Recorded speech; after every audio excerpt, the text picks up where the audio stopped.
सभी विद्यार्थियों का मैं आशीष पाठक नेशनल कॉलेज तहसील फतेहपुर बाराबंकी से एक बार पुनः बहुत अभिनंदन करता हूं।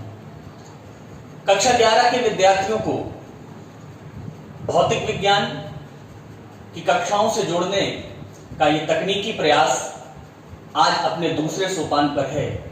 गत कक्षा में मापन एवं मात्रक अध्याय का शुभारंभ करते हुए हमने विद्यार्थियों से इस बारे में प्रारंभिक चर्चा की। हम लोगों ने जो चर्चा की उसके अंतर्गत विभिन्न मापन की प्रणालियों के बारे में हम लोगों ने जानकारी की और तत्पश्चात मापन की अंतरराष्ट्रीय प्रणाली को भी हमने विद्यार्थियों के साथ साझा किया। तत्पश्चात लंबाई का मापन किस प्रकार किया जाए इस बारे में भी हम लोगों ने विस्तृत रूप से चर्चा की। तो आज उसी के आगे क्रम में हम कुछ अन्य महत्वपूर्ण शीर्षकों पर चर्चा करेंगे। तो आइए विद्यार्थियों, सबसे पहले एक दृष्टि डालते हैं उन शीर्षकों पर जिन पर आज की कक्षा में हम सभी को चर्चा करनी है। तो सबसे पहला शीर्षक आप देख सकते हैं जिस पर हमको आज चर्चा करनी है वो है द्रव्यमान का मापन। जिस प्रकार से हमने लंबाई के मापन को देखा था उसी प्रकार से द्रव्यमान का मापन, और उसके उपरांत जो आज का द्वितीय शीर्षक है आप स्पष्ट रूप से देख सकते हैं समय का मापन। और जब द्रव्यमान और समय का मापन आज हम जान लेंगे, उस पर चर्चा कर लेंगे, तो उसके उपरांत एक बहुत महत्वपूर्ण शीर्षक यथार्थता, यंत्रों की परिशुद्धता और मापन में त्रुटि। इसको सुनकर आपको थोड़ी सी नवीनता प्रतीत हो रही होगी, लेकिन इससे हम जुड़ेंगे, इसके बारे में जानकारी करेंगे। इसके एक हिस्से को आज हम जानेंगे और उसके आगे की चर्चा निश्चित रूप से अगली कक्षा में हम लोग करेंगे। और इतनी चर्चा के उपरांत आपके लिए आज की कक्षा से संबंधित कुछ अभ्यास कार्य, गृह कार्य के रूप में मैं आपको दूंगा। तो विद्यार्थियों, चलते हैं आज की कक्षा के प्रथम शीर्षक की ओर, जो है द्रव्यमान का मापन। तो द्रव्यमान का मापन, आपको पता है कि एसआई प्रणाली जो मात्रकों की अंतरराष्ट्रीय प्रणाली है, उसमें मूल मात्रकों के रूप में हम किलोग्राम का उपयोग करते हैं, जो कि द्रव्यमान मूल राशि का मात्रक है। तो द्रव्यमान का मापन किस प्रकार किया जाए इसके बारे में हम लोग थोड़ी सी चर्चा आगे बढ़ाते हैं। द्रव्यमान किसी पदार्थ का आधारभूत गुण है। विद्यार्थियों, आपको यह पता होना चाहिए कि ये जो आधारभूत गुण है, यह ताप, दाब या दिक् काल में पदार्थ की अवस्थिति पर निर्भर नहीं करता है, इसीलिए इसे आधारभूत गुण कहा जाता है। और जैसा मैंने कहा, एसआई मात्रक इसका किलोग्राम है। और अगर हम प्लांक नियतांक, जिसको स्मॉल h से प्रदर्शित करते हैं, और जो कि जूल इंटू सेकंड में व्यक्त किया जाए, और उसका संख्यात्मक मान आप देख सकते हैं लिखा हुआ 6.62607015 इंटू 10⁻⁻34 लिया जाए जूल इंटू सेकंड मात्रक में, और इस संख्यात्मक मान में यदि प्लांक नियतांक के मान को व्यक्त किया जाए तो उसके पदों से हम इस किलोग्राम को परिभाषित किया जा सकता है, इसको कर सकते हैं परिभाषित। तो हमने ये जान लिया। अब हमको ये भी जानना है जो जूल इंटू सेकंड है, जिस मात्रक का हम उपयोग कर रहे हैं, यह किलोग्राम वर्ग मीटर प्रति सेकंड के ही समान है। और इसमें जो मीटर है, मीटर को प्रकाश की चाल, जिसे सी से प्रदर्शित करते हैं, उसके द्वारा, और सेकंड को सीजियम परमाणु की आवृत्ति के पदों में परिभाषित किया गया है। अभी हम इसके बारे में विस्तृत रूप से जानेंगे। जब हम समय के मापन की ओर अग्रसर होंगे तो हम वहां ये भी देखेंगे, जो हम समय के लिए सेकंड की बात कर रहे हैं, सीजियम परमाणु की बात कर रहे हैं, उसको भी हम ध्यान से देखेंगे। तो ये द्रव्यमान के बारे में कुछ महत्वपूर्ण तथ्य थे, और मापन में आगे बढ़ते हैं और जानते हैं किस प्रकार से मापन की प्रक्रिया द्रव्यमान की होती है, किस प्रकार से हम द्रव्यमान का मापन करते हैं। तो जो परमाणुओं और अणुओं के द्रव्यमानों के संबंध में अगर हम देखें, तो जो किलोग्राम है, जो मूल मात्रक है, एक सुविधाजनक मात्रक नहीं सिद्ध होगा अगर हमको परमाणुओं और अणुओं के द्रव्यमानों का मापन करना हो। अब जब ये समस्या आई कि अणुओं और परमाणुओं के द्रव्यमान के मापन के लिए किलोग्राम एक सुविधाजनक मात्रक नहीं है, तो फिर विद्यार्थियों हमको एक ऐसे मात्रक की आवश्यकता थी जो अणुओं और परमाणुओं के द्रव्यमानों को सुविधाजनक तरीके से माप सके। तो उनको व्यक्त करने के लिए, अर्थात अणुओं और परमाणुओं के द्रव्यमान को व्यक्त करने के लिए द्रव्यमान के एक मानक मात्रक, जिसे एकीकृत परमाणु संहति मात्रक, एकीकृत परमाणु संहति मात्रक, जिसे स्मॉल यू से प्रदर्शित करते हैं, का प्रयोग करते हैं हम लोग। आप लोग देख सकते हैं, मैंने लिखा भी है। और अब बात आई ये एकीकृत परमाणु संहति मात्रक का मान क्या होगा, क्योंकि हम लोगों ने अभी तक किलोग्राम जाना है जो मूल मात्रक है। तो जो एक एकीकृत परमाणु संहति मात्रक है विद्यार्थियों, जिसे हम 1U से प्रदर्शित कर सकते हैं, यह इलेक्ट्रॉनों सहित कार्बन समस्थानिक, वो कार्बन समस्थानिक जिसका परमाणु क्रमांक 6 और परमाणु भार 12 हो, के एक परमाणु द्रव्यमान का 1/12वां भाग होता है। अर्थात अगर किलोग्राम में हम इसको मान लें तो कितना आएगा, तो हमको प्राप्त होता है 1.66 × 10⁻27 किलोग्राम, जो कि मान हो गया एक एकीकृत परमाणु संहति मात्रक का। तो एक एकीकृत परमाणु संहति मात्रक 1.66 × 10⁻27 किलोग्राम के बराबर होगा, और इसके द्वारा, इस मानक मात्रक के द्वारा हम परमाणुओं और अणुओं के द्रव्यमानों का मापन कर सकते हैं। अब देखिए, जो सामान्य वस्तुएं हैं उनको, जिनको हम अपने दैनिक जीवन में भी लाते हैं, खरीदते हैं, उनके लिए सामान्य तुला का उपयोग किया जाता होगा। और आप लोगों ने उसको देखा है, सामान्य तुला का उपयोग होते हुए हम सब ने रोज देखा है, अपने दैनिक जीवन में देखा है। जब हम किसी दुकान पर जाते हैं तो वहां पर बैठा हुआ व्यापारी परचून की दुकान पर जिस तुला का उपयोग करता है वो सामान्य तुला है। लेकिन फिर वही बात, अगर बहुत विशाल पिंडों जैसे कि ग्रहों, तारों आदि का द्रव्यमान ज्ञात करना हो, तो क्या हम उस सामान्य तुला से कर सकते हैं? बिल्कुल नहीं कर सकते। बिल्कुल आप ठीक सोच रहे हैं, और बिल्कुल सत्य बात है, उस तुला का उपयोग हम नहीं कर सकते हैं। तो ऐसे में उनके जो बड़े बड़े हमारे विशाल पिंड हैं, ग्रह, तारे, इनके मापन के लिए, इनके द्रव्यमान के मापन के लिए न्यूटन के गुरुत्वाकर्षण नियम का उपयोग किया जाता है। अब आपके मन में यह प्रश्न आया होगा, ये न्यूटन का गुरुत्वाकर्षण नियम क्या है? तो विद्यार्थियों, हम कक्षा 11 में आगे आने वाले अध्याय में इसको विस्तृत रूप से जानेंगे। तो फिलहाल आप ये समझें कि हम न्यूटन के गुरुत्वाकर्षण नियम, जिसका अध्ययन हम विस्तृत रूप में आगे करने वाले, उसके द्वारा विशाल ग्रहों, तारों आदि के द्रव्यमान का मापन किया जाता है। अब विशाल ग्रहों, तारों, विशाल पिंडों की बात तो हो गई, लेकिन एक प्रश्न फिर उठता है कि अति सूक्ष्म कण अगर हमारे पास हो, अति सूक्ष्म कण जैसे कि परमाणु, अवपरमाणु कण, इनके जो बहुत लघु द्रव्यमान होंगे, इनके मापन के लिए हम कैसे उपयोग करेंगे, किसका उपयोग करेंगे? तो ऐसे अति सूक्ष्म कणों के लघु द्रव्यमानों के मापन के लिए द्रव्यमान स्पेक्ट्रम लेखी का उपयोग हम करते हैं। तो इस प्रकार से हमने जाना कि द्रव्यमान का मापन किस प्रकार किया जाता है। द्रव्यमान के मापन से संबंधित हमने आवश्यक जानकारियां प्राप्त की। अब आइए हम आगे बढ़ते हैं और देखते हैं कि कुछ हमारे साथ, हमारे चारों ओर प्रकृति में जो कुछ विशालतम पिंड हैं और कुछ लघुत्तम जो पिंड हैं, उनके द्रव्यमानों की परिसर और कोट क्या है, उनसे परिचित होते हैं। आप देखेंगे बड़ा ही रोचक आपको यहाँ पर एक आंकड़ा दिखाई देगा। तो आपके सम्मुख एक सारणी दिखाई दे रही है। उस सारणी में आप देखें कि बाईं ओर वस्तु लिखी हुई है और उसके दाहिनी ओर उसके द्रव्यमान की कोटि अंकित है। तो विद्यार्थियों, आप देखें कि इसमें सबसे पहला जो नाम है वो है इलेक्ट्रॉन का। आप जानते हैं कि परमाणु के अंदर इलेक्ट्रॉन होता है, और इलेक्ट्रॉन का जो द्रव्यमान की कोटि आपको प्रदर्शित है वो 10⁻30, अर्थात बहुत अल्प है, बहुत सूक्ष्म है, बहुत लघु है। अब उसके बाद जो दूसरा कण हमने इसमें लिया, दूसरा नाम है प्रोटॉन का। आप जानते हैं प्रोटॉन परमाणु में नाभिक के भीतर होता है, और उसके जो द्रव्यमान की कोटि है वो इलेक्ट्रॉन से 1000 गुना ज्यादा है, 10⁻27 10⁻27।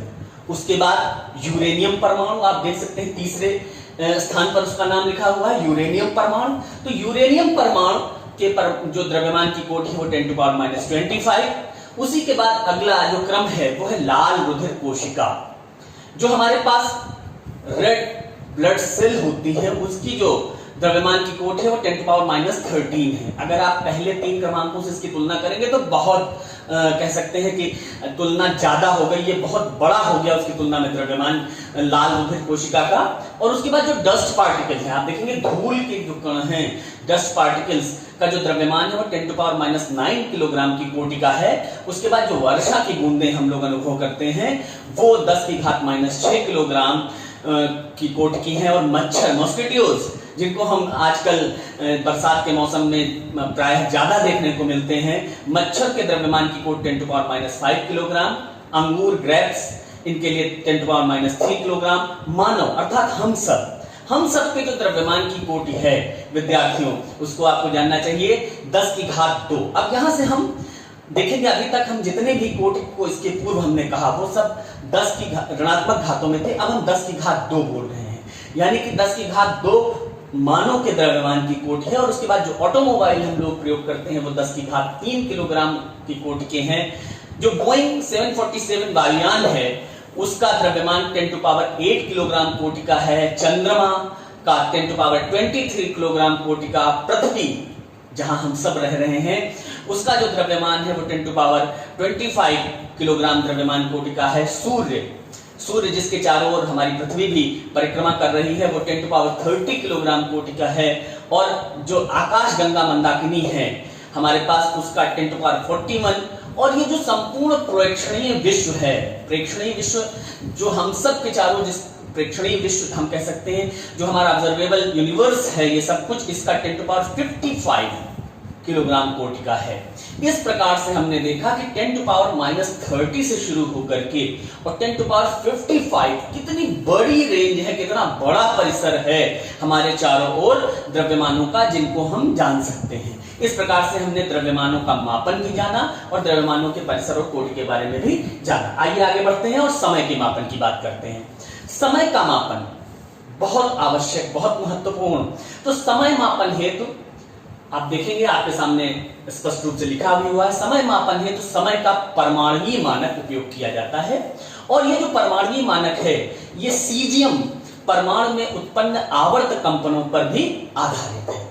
और यही राष्ट्रीय मानक के रूप में प्रयुक्त सीजियम घड़ी, जिसे परमाणु घड़ी भी कहते हैं, उसी का आधार भी है। अर्थात जो सीजियम परमाणु में उत्पन्न कंपन है, आवर्त कंपन, वो आधार है परमाणु घड़ी का भी, जो कि हमारे पास राष्ट्रीय मानक के रूप में प्रयोग किया जाता है।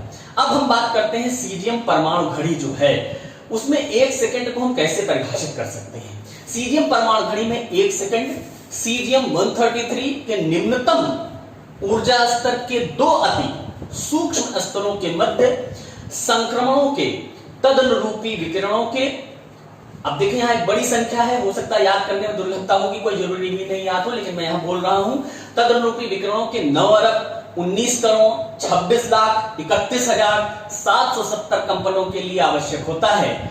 और ये खास बात है कि ये जो सीजियम की परमाणु घड़ियां होती, सीजियम परमाणु घड़ियां होती, ये बहुत एक्यूरेट होती हैं, अत्यंत यथार्थ होती हैं। 4 परमाणु घड़ियां के माध्यम से समय के जो राष्ट्रीय मानक है सेकंड, समय का जो राष्ट्रीय मानक है सेकंड, उसका अनुरक्षण 4 परमाणु घड़ियों के माध्यम से विद्यार्थियों किया जाता है। और जो इंडियन स्टैंडर्ड टाइम जिसको हम कहते हैं IST, जिसको हम संक्षेप में बोलते हैं भारतीय मानक समय, इन जो 4 घड़ियां हैं इन्हीं के समुच्चय से जुड़ा हुआ है, इन 4 परमाणु घड़ियों के समुच्चय से जुड़ा हुआ है हमारा भारतीय मानक समय या इंडियन स्टैंडर्ड टाइम।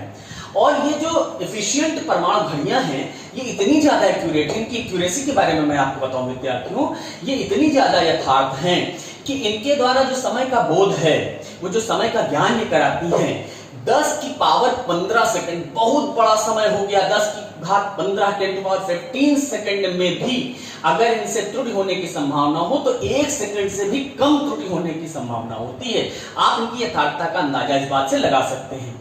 और इसको अगर दूसरे रूप में हम कहें कि ये पूरे 1 वर्ष में मात्र 3 नैनो सेकंड से ज्यादा इधर उधर नहीं हो सकती, इतनी ज्यादा ये यथार्थ होती हैं। समय के मापन के लिए हम इस प्रकार से सीजियम घड़ी का उपयोग करते हैं, परमाणु घड़ी का उपयोग करते हैं। और जो हमारी 4 परमाणु घड़ियां हैं वही उन्हीं का समुच्चय जो हमारा इंडियन स्टैंडर्ड टाइम है उससे भी जुड़ा हुआ है। तो इस प्रकार से हमने समय के मापन को देखा।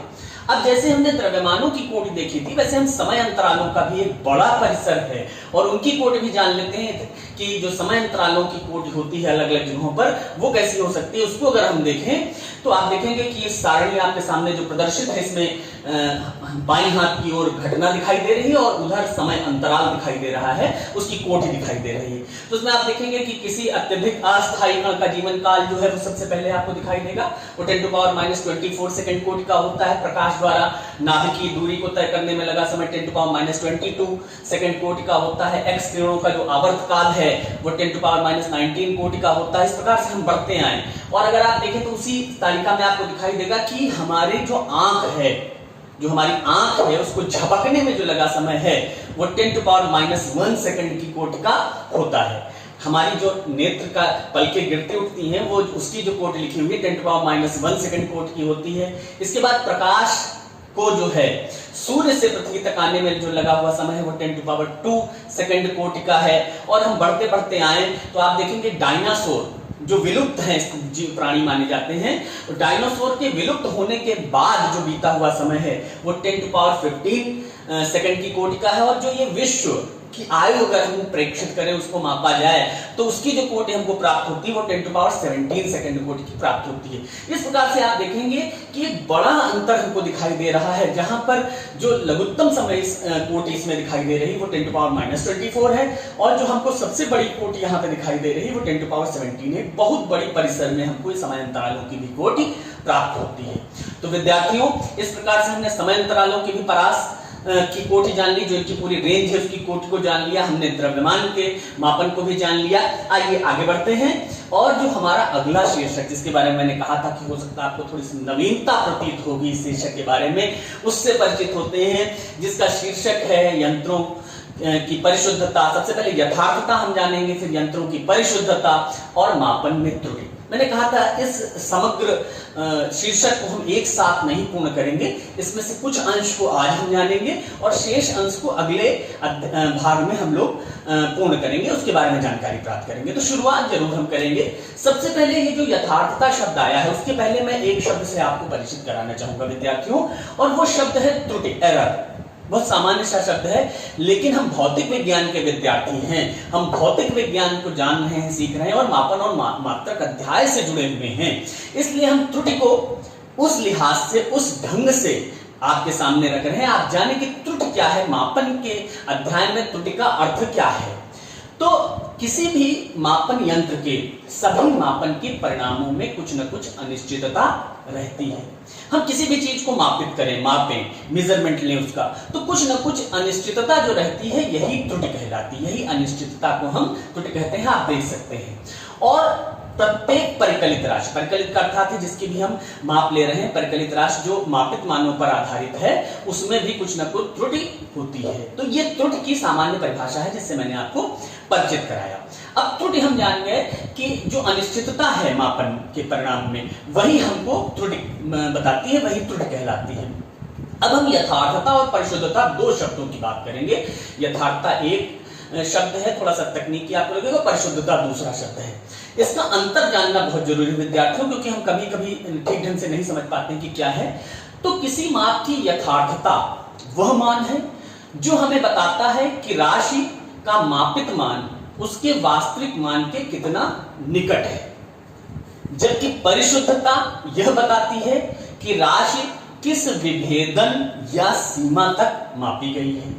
अब मापन की यथार्थता कई कारकों पर निर्भर करती है, जिसमें मापक यंत्रों की विभेदन या सीमा भी सम्मिलित है। यह सामान्य आपको परिभाषा लिखी दिखाई दे रही है, इसको समझते कैसे हैं। हम एक उदाहरण के जरिए आपको बताना चाहेंगे विद्यार्थियों। मान लीजिए कि किसी एक चीज का मान हमने निकाला और उसका जो हमको मान प्राप्त हुआ, संख्यात्मक मान प्राप्त हुआ, वो उसका जो सही मान है, वो उसका सही मान है हमारे पास 7.638। मान लीजिए उसका सही मान है, सही माप है। और जो हमने एक यंत्र से उसको नापा, तो हमको वो माप प्राप्त हो गई 7.5। उसके बाद हमने अधिक विभेदन वाले यंत्र का प्रयोग किया, मापक यंत्र का प्रयोग किया, और तब हमको प्राप्त हुआ 7.39। अब आप देखिए वास्तविक सही ये है और पहले से हमको ये प्राप्त हुआ, दूसरे से प्राप्त हुआ। अगर आप यहां पर हम जो कह रहे थे यथार्थता और परिशुद्धता, उसकी बात हम करें विद्यार्थियों, तो ये जो 7.5 मापित हमको मान प्राप्त हुआ है, ये यथार्थ अधिक है, क्योंकि ये वास्तविक मान के जो निकट जाता है। अभी हमने आपको बताया कि यथार्थता वह मान है जो राशि का वास्तविक मान के ज्यादा निकट हो। तो ये 7.5 7.638 वास्तविक मान है उसके ज्यादा निकट है, इसलिए ये यथार्थ ज्यादा है। लेकिन जो 7.39 है ये परिशुद्ध अधिक है। क्यों? क्योंकि यह इसकी विभेदन जो है इसकी तुलना में अधिक है, इसकी सीमा जो है ये 7.5 की तुलना में अधिक है, इसलिए ये परिशुद्ध अधिक 7.39 कहा जाएगा, जबकि यथार्थ अधिक 7.5 कहा जाएगा। तो आशा है कि आप लोग समझ गए होंगे कि जो हमारे पास यथार्थता अथवा परिशुद्धता है उससे हमारा क्या आशय है। अब आप देखें, इसको मैं यहां से साफ कर देता हूं, आपको समझ में आ गया होगा। अब देखिए विद्यार्थियों, मैंने आपको बताया कि जो मापन में त्रुटि की बात मैंने सबसे पहले कही, फिर हमने आपको यथार्थता और परिशुद्धता बताई। अब जो मापन में त्रुटियों का कारण हर माप का एक सन्निकट माप है। मापन में त्रुटियों का कारण हर माप का एक सन्निकट माप है।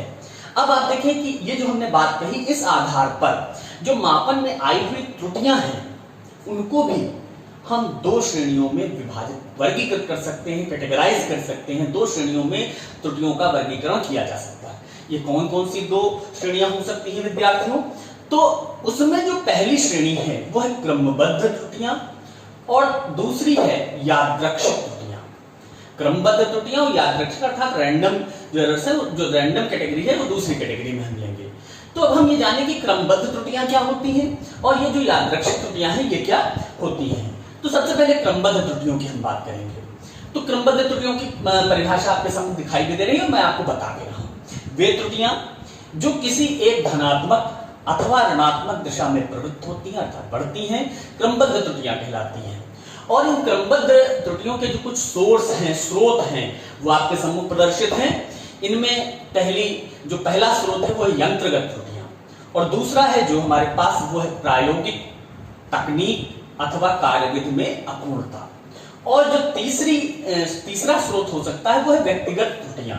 ये तीनों ही स्रोत हो सकते हैं क्रमबद्ध त्रुटियों के। तो विद्यार्थियों, अब ये जो तीनों स्रोत हैं इनके बारे में हम थोड़ी सी चर्चा आपसे कर लेते हैं।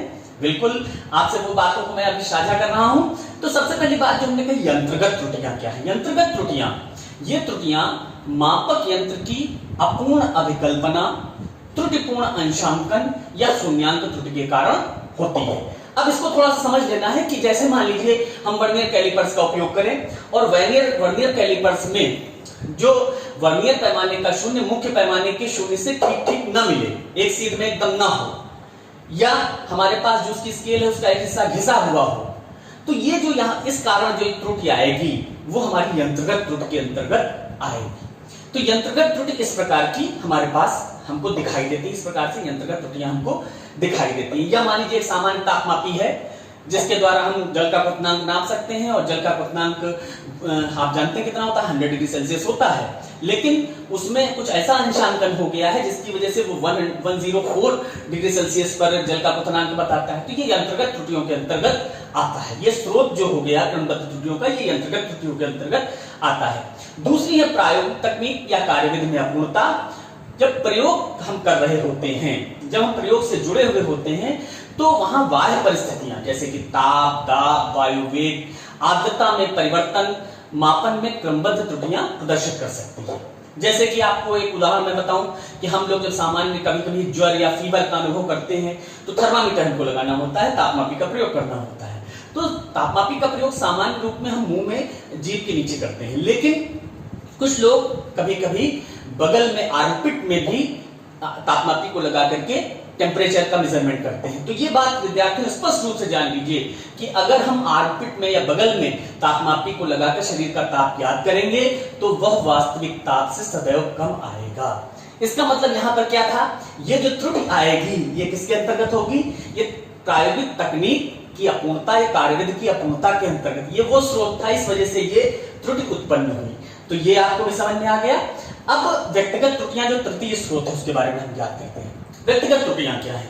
ये त्रुटियां प्रेक्षक के किसी पूर्वाग्रह उपकरण के समंजन में रह गई कमी, उसके जो सेटिंग है, उसका जो अटैचमेंट जो हम उसको उपकरण को सेट कर रहे हैं उसमें कोई कमी हो, या प्रेक्षण लेते समय जब हम माप कर रहे हैं, प्रेक्षण ऑब्जर्वेशन ले रहे हैं, तो प्रेक्षक द्वारा सावधानियां न बरतने के कारण, इन सब के कारण जो त्रुटियां हो जाती हैं वो व्यक्तिगत त्रुटियां हो जाती हैं। जैसे कि हम जानते हैं, जो भी हम प्रकाशिकी से संबंधित प्रयोग प्रकाशिक बेंच पर, ऑप्टिकल बेंच पर करते हैं, उसमें हमको रीडिंग लेने के लिए जब हम पिन की स्थिति की रीडिंग लेते हैं तो उसमें सीध में होनी चाहिए, हमारी आंख, हमारा सर एकदम उस खाने की सीध में लाना चाहिए, ऊपर ठीक लाना चाहिए। अगर उसमें हम सिर को थोड़ा दाईं ओर कर दें तो पाठ्यांक में हमको लंबन के कारण त्रुटि दिखाई देने लगेगी। सर अगर हमारा थोड़ा दाएं बाएं सीध में नहीं है तो हमको पैरेलैक्स या लंबन के कारण जो त्रुटि आ जाएगी। तो यहाँ पर जो त्रुटि का स्रोत क्या हुआ, ये व्यक्तिगत त्रुटियां थी। यहाँ पर प्रेक्षण लेने में त्रुटि हुई, जो प्रेक्षण करता है उनसे त्रुटि हुई अपने आप को सही स्थिति में रखने में। इस कारण से यहाँ पर जो त्रुटि हमको प्राप्त हुई क्रमबद्ध त्रुटियों के अंतर्गत, ये व्यक्तिगत त्रुटियों के स्रोत में आएगी। तो इस प्रकार से हमने क्रमबद्ध त्रुटियों को जान लिया। इसके बाद बात करते हैं यादृच्छिक त्रुटियां। यादृच्छिक त्रुटियां क्या है? मापन में अनियमित रूप से होने वाली त्रुटियों को यादृच्छिक त्रुटियां कहते हैं, और ये यादृच्छिक रूप से अनियमित रूप से हो जाती है, इसलिए इनको यादृच्छिक कहते हैं। और ये चिन्ह और परिमाण में यादृच्छिक होती है, इसीलिए होती हैं क्योंकि ये अनियमित रूप से हो जाती हैं। ये त्रुटियों प्रायोगिक अवस्थाओं, ताप, वोल्टा प्रदाय और प्रयोग व्यवस्था की यांत्रिक कंपन आदि में होती हैं। यादृच्छिक अनुमेय उतार चढ़ाव के कारण, पाठ्यांक के समय प्रेक्षक द्वारा की गई व्यक्तिगत त्रुटियों, देखिए यहाँ पर पूर्वाग्रह रहित होनी चाहिए वो त्रुटियां। व्यक्तिगत त्रुटियों के कारण होती हैं, जैसे एक ही व्यक्ति किसी प्रेक्षण को बार बार दोहराता है तो हो सकता है, संभव होता है कि हर बार उसके पाठ्यांक भिन्नता आती है। तो इस प्रकार की त्रुटि को हम यादृच्छिक त्रुटि कहते हैं। अब एक विशेष प्रकार की त्रुटि की हम बात करते हैं, अल्पतमांक त्रुटि। अल्पतमांक त्रुटि क्या है भाई? जो लीस्ट काउंट एरर है, अल्पतमांक को हम लीस्ट काउंट कहते हैं। सबसे पहले हम जान लें अल्पतमांक क्या है। किसी मापक यंत्र द्वारा मापा जा सकने वाला छोटा से छोटा मान उस मापक यंत्र का अल्पतमांक कहलाता है। जो किसी भी मापक यंत्र से हम सबसे छोटी माप ले सकते हैं वो उस मापक यंत्र का अल्पतमांक विद्यार्थियों कहलाता है। किसी मापक यंत्र द्वारा लिए गए सभी पाठ्यांक या मापित मान अल्पतमांक तक ही सही माने जाते हैं, उस यंत्र के अल्पतमांक तक ही उनको हम करेक्ट सही मानते हैं। अल्पतमांक त्रुटि एक ऐसी त्रुटि होती है जो मापक यंत्र के विभेदन से संबद्ध होती है। जैसे कि उदाहरण हम लें कि वर्नियर कैलिपर्स का अल्पतमांक हम सब जानते हैं कितना होता है, 0.01 सेंटीमीटर। क्यों? क्योंकि आप जानते हैं कि इसके जो हमारा फॉर्मूला है उससे हम निकाले मुख्य पैमाने के एक भाग का मान और वर्नियर पैमाने पर खानों की संख्या, तो हम इससे जब करेंगे बटा करके तो हमको विभाजित करके जो हमको प्राप्त होता है वो 0.01 सेंटीमीटर होता है। जबकि कि और छोटी नाप के लिए जो गोलाई मापी स्फेरोमीटर का प्रयोग करते हैं उसका अल्पतमांक 0.001 सेंटीमीटर होता है। अल्पतमांक त्रुटि को यादृच्छिक त्रुटि की श्रेणी में एक सीमित, एक लिमिटेड रिजल्ट के साथ ही रखा जा सकता है। और एक खास बात, ये जो अल्पतमांक त्रुटि है ये क्रमबद्ध और यादृच्छिक दोनों के ही साथ हो सकती है। अच्छा, एक प्रश्न मैं यही आपसे पूछ लेता हूं, जो सामान्य स्केल हमारे ज्योमेट्री बॉक्स में होती है, अगर उसका लीस्ट काउंट के अल्पतमांक में पूछो तो कितना होगा? बिल्कुल सही बात है, वो 0.1 सेंटीमीटर होगा। बिल्कुल सही आपने कहा है। इस प्रकार से हम विभिन्न मापक यंत्रों के अल्पतमांक भी ज्ञात कर सकते हैं। तो मैं बात कर रहा था अल्पतमांक त्रुटि की, तो अधिक परिशुद्ध मापक यंत्रों का प्रयोग अगर हम करें और प्रायोगिक तकनीक में सुधार भी रखें तो हम अल्पतमांक त्रुटि को कम कर सकते हैं। प्रेक्षणों को बार बार रिपीट करके, दोहरा करके जो हम मान प्राप्त करते हैं उनका अगर औसत मान प्राप्त करें तो ये जो औसत मान प्राप्त होता है ये वास्तविक मान के अत्यधिक निकट होता है। तो इस प्रकार से हमने ये देखा। अब आपके लिए जो अभ्यास कार्य है उससे जुड़ते हैं बहुत जल्दी। जो आज के संपूर्ण जानकारी हमने प्राप्त की त्रुटियों के बारे में, द्रव्यमान के मापन के बारे में, समय के मापन के बारे में, उससे मैं आपके लिए कुछ प्रश्न लेकर आया हूं। सबसे पहला प्रश्न, एकीकृत परमाणु संहति मात्रक का मान किलोग्राम में बताइए। फिर उसके बाद विश्व के सबसे विशालतम और सबसे लघुत्तम पिंडों के द्रव्यमान का अनुपात कितना होता है, और क्रमबद्ध त्रुटियां क्या हैं, ये कितने प्रकार की होती हैं, स्पष्ट कीजिए। आशा करता हूं कि इन प्रश्नों को आप हल करके बहुत अच्छे से इस भाग को समझे होंगे। अगले भाग में आपको त्रुटियों के कुछ प्रकार और उसके आगे के विस्तृत विवरण के साथ जुड़ूंगा। तब तक के लिए बहुत बहुत धन्यवाद। सुरक्षित रहिए, मिलते हैं अगली कक्षा में।